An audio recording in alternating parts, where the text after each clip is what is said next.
ఇక అటకెక్కుతున్న బాబు కేసులో 2014, 19 మధ్య బరితెగించి అక్రమాలు, పూర్తి ఆధారాలతో నిగ్గుతేల్చిన సీఐడీ, అవినీతి నిర్ధారించిన కాగు.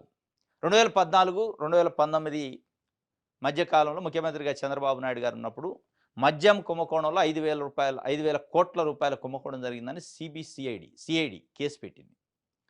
ఆ కేసుకు సంబంధించి బెయిల్ తీసుకున్నారు. ముందస్తు బెయిల్ చంద్రబాబు నాయుడు గారు. ఆ బెయిలు పైన నడుస్తుంది కేసు.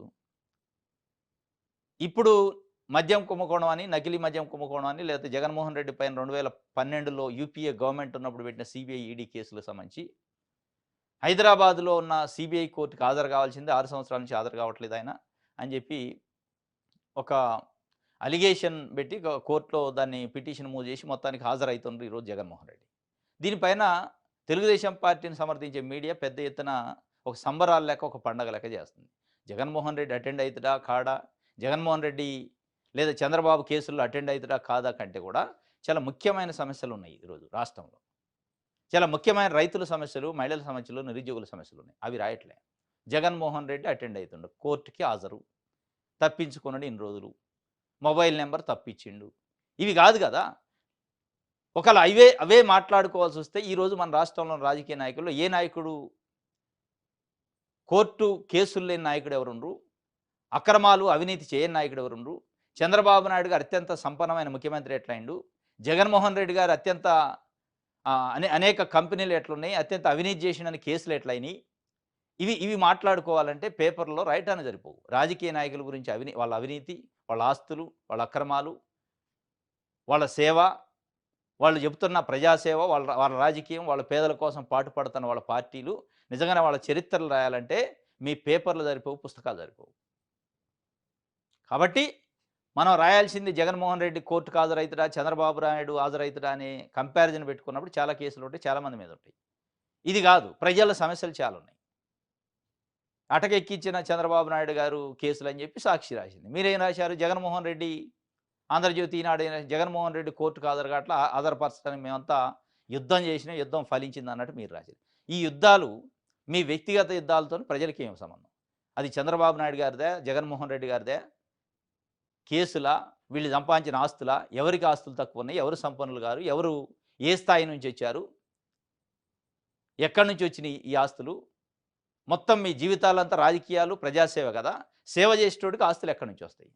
వ్యాపారం చేసేటోడికి ఆస్తులు వస్తాయి. వ్యాపారస్తులకి లాభాలు వస్తాయి కాబట్టి ఆస్తులు పెరుగుతాయి. ప్రజాసేవలో ఉన్న నాయకులకి ఆస్తులు ఎక్కడి నుంచి వస్తాయి? నిజంగానే ఆస్తులు రావాలంటే పుచ్చలపల్లి సుందరయ్య గారు, చండ్ర రాజేశ్వరరావు గారు లాంటోళ్ళు, మహా యోధులైన కమ్యూనిస్టు నాయకులు, మధు దండావతి లాంటి సెక్యులర్ పార్టీలకు సంబంధించిన నాయకులు కేంద్రంలో, ఇట్లాంటి చాలామంది ఉన్నారు. వాళ్ళకి ఎవరికి రాని ఆస్తులు మీకెక్కడి నుంచి వచ్చినాయి? ఈరోజు కేంద్రంలో చాలా పార్టీల్లో ఉన్న నాయకులు, వాళ్ళకి కనీసం ఉండటానికి ఇల్లు లేనోళ్ళు, కిరాయికి ఉంటోళ్ళు ఉన్నారు. రాజకీయాలు 40 సంవత్సరాలు చేసిన నాయకులు కూడా. అట్లాంటి ఎవరికీ లేని ఆస్తులు, సంపన్నులు మీరు ఎట్లా అయ్యారనేది ఇక చరిత్రలో, మీ చరిత్రలు ప్రజలకు తెలవదా? మీరు పేపర్‌లో, టీవీలో దాచిపెడితే దాగేదా అది? కాదు కదా! ఇది కాబట్టి ఈ చరిత్రలు కాదు రాసుకోవాల్సింది. ప్రజల గురించి, ప్రజల సమస్యల గురించి రాయండి. రైట్. ఇది ఒక వార్త.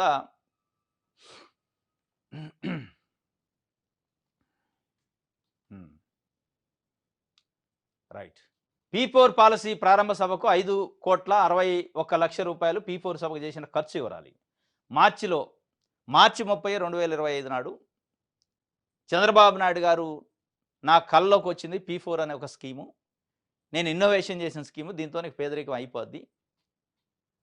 ప్రతి సంపన్నుడు ఒక మార్గదర్శి అయ్యి బంగారు కుటుంబాలు, అంటే పేద కుటుంబాలను బంగారు కుటుంబాన్ని పేరు పెట్టి దత్తత తీసుకొని ఒక్కొక్క పేద కుటుంబానికి 20 లక్షల ఆర్థిక సాయం చేసి వాళ్ళని ఇక పేదరికం లేకుండా చేస్తా. నేను పేదరిక నిర్మూలనకి ప్రభుత్వం చేసేది ఇదే.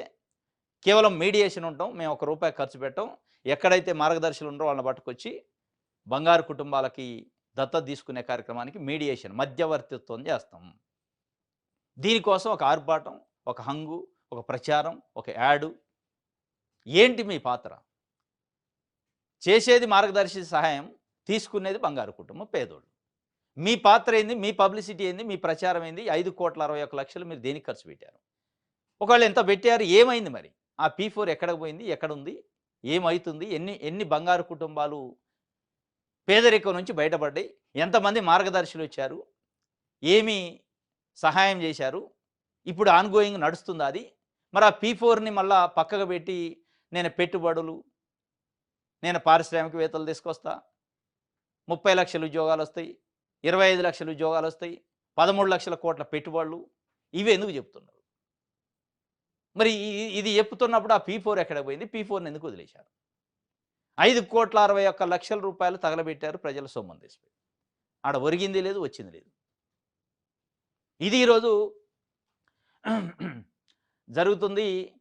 గ్రామ వార్డు సచివాలయ శాఖ ఒక 54,00,000 పైను, బస్సులలో తరలించినందుకు 1,07,00,000 మొత్తం కలిపితే 5,61,00,000 తీసిపోయి ప్రజల సొమ్ముని మీ ప్రచారానికి, మీ పబ్లిసిటీ పిచ్చికి వాడుకొని పేద ప్రజలు అక్కడే ఉన్నారు. బంగారు కుటుంబాలు ఏం కాలే వాళ్ళు. మార్గదర్శులు ఏం చేస్తారంటే మేము సాయం చేయాలంటే మాకేమొస్తది? మేము 20,00,000 ఒక కుటుంబాన్ని దత్తత తీసుకోవడానికి మీరేం ఇస్తారు ప్రభుత్వం నుంచి మాకు బెనిఫిట్ ఏమి ఇస్తారని అడిగే పరిస్థితికొచ్చింది. మీరు చెబుతున్న 13,00,000 కోట్ల రూపాయల పెట్టుబడిదారులు ఎంతమంది మార్గదర్శులు ఉన్నారు? ఎంతమంది బంగారు కుటుంబాలను తీసుకున్నారు? వాళ్ళంతా మార్గదర్శులే కదా! వాళ్ళంతా ఇండస్ట్రియలిస్టులే కదా! ఉండరు. ఇయన్నీ కాకమ్మ కథలు. ఇది సిఐఏ సమావేశాలకు అడ్వాన్సు ఖర్చు 5,00,00,000. విశాఖపట్నంలో 2 రోజులు ఈ నెల 14, 15 జరిగింది. సిఐఐ సదస్సు అని. దానికి కోట్ల రూపాయల ఖర్చులైనయి. లక్షలలో జాబులన్నారు, లక్షలలో పెట్టుబడులన్నారు. ఒకవైపు ప్రతిపక్షాలు, ప్రజలు, ప్రజా సంఘాలు కోరుకునేదంటే మీ ఎంఓయూల కథ మాకొద్దు. కావాల్సింది ఎంఓయూలు కాదు, ఉద్యోగాలు కావాలి. ఎంఓయూల పేరు చెప్పి మేము ఎంఓయూలు చేసుకున్నాం 13,00,000 కోట్లకి 16,00,000 ఉద్యోగాలొస్తాయి. ఇక అయిపోయింది ఉద్యోగాలు వచ్చినట్టే అని మీరు భ్రమలలో ఉండి పేదల్ని, యువతను కూడా భ్రమలలో తీసుకెళ్ళొద్దు. కావాల్సింది ఎంఓయూలు కాదు, ఉద్యోగాలు కావాలి. నిజంగానే ఎంఓయూల కథే మీరు చెప్తే 2016, 17, 18, 23 ఈ 4 సార్లు జరిగిన ఎంఓయూలలో ఎన్ని ఉద్యోగాలు వచ్చినాయి, ఎన్ని పెట్టుబడులు వచ్చినాయి, ఎన్ని కంపెనీలు వచ్చినాయి? ఇది కదా మీరు చెప్పాల్సింది. చెప్పరు. కానీ దానికోసం ఖర్చు, దానికోసం యాడ్లు, పబ్లిసిటీ. ఇది పెద్ద ఎత్తున రైతులకు ఒక 7,000 రూపాయలు ఇస్తే అది పబ్లిసిటీ ఇస్తే, అదేదో వాళ్ళ ఇంట్లో సొమ్ము నుంచి ఇచ్చినట్టు, వాళ్ళ ఆస్తులు అమ్మి ఇచ్చినట్టు. ఈ కలరింగ్‌లు, ఈ పబ్లిసిటీ ఇది మళ్ళీ ఎవరితోని? ప్రజల డబ్బులతోని.